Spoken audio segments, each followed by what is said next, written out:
Kolenovic is a professional welterweight boxer with a record of 10 wins, 5 by knockout, 6 losses, and 2 draws.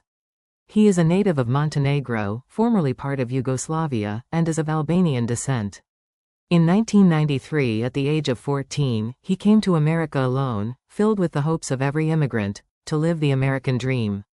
Upon arriving in the Bronx, he began working in construction and as a dishwasher in restaurants to pay his rent. Kolenovic lived and trained out of New York, practicing at Gleason Gym in Brooklyn. He was determined to break his 3-fight losing streak. In June 2003, his dream became a reality when he won his first New York State welterweight title match at Jimmy's Bronx Cafe.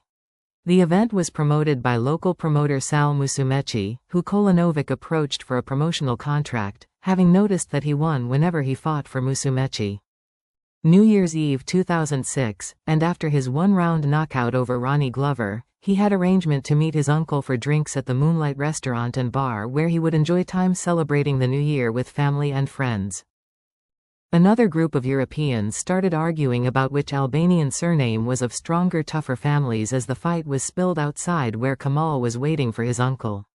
The arguing started turning physical, when Kemal's fighter instincts kicked in as he tried making peace and breaking up the fight when the fight turned to the worst. When Ahmet Gashi, who is also of Albanian descent, began wielding a knife, he had already left the scene. Concerned for his uncle's safety, Kolenovic ordered him to return to the bar. As Gashi jumped into his Mitsubishi SUV and drove onto the curb, the other 4 to 5 men quickly moved out of the way. Unfortunately, Gashi's SUV slammed into the boxer from behind, while Kolenovic stood on the sidewalk with his hands in his pockets and his back turned to the approaching vehicle. The impact sent Kolenovic's body headfirst into a tree. He was rushed to St. Barnabas Hospital, where he was pronounced deceased. Many Albanians follow the code of Liq Dukagjini, which is a set of laws that was handed down in the 15th century that specifies blood of a slain relative should be avenged of a relative of the killer's family. Our family doesn't want revenge, we want to work with the police to have him in prison for the rest of his life, stated Kemal's uncle. Immediately after the murder, both families were concerned about potential violence between the Kolenovic and Gashi families. They met at the mosque, where the Gashi family vowed to turn Ahmet over to the Kolenovics if they found him, in an effort to prevent any further bloodshed.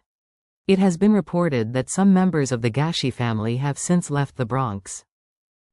Unknown of Gashi's whereabouts, all that was known is that he would be avoiding the Albanian community and that he was known to be within the Latino communities.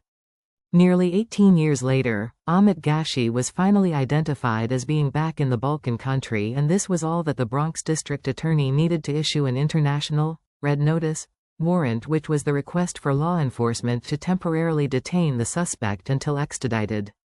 U.S. Marshals joined forces with Kosovo law enforcement to arrest the murderer of Kolenovic. On Friday, December 13, 2024, Ahmet Gashi was extradited back to the United States and was arrested and charged with the murder of Kemal Kolenovic.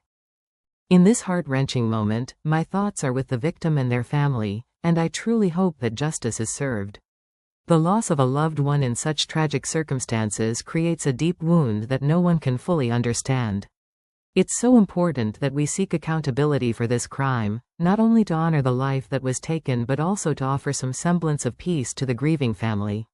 I sincerely hope that the legal system acts with compassion and diligence, guiding them toward healing and closure during this incredibly difficult time. Let us come together to support them, standing united in our commitment to justice and empathy in the face of such unimaginable sorrow.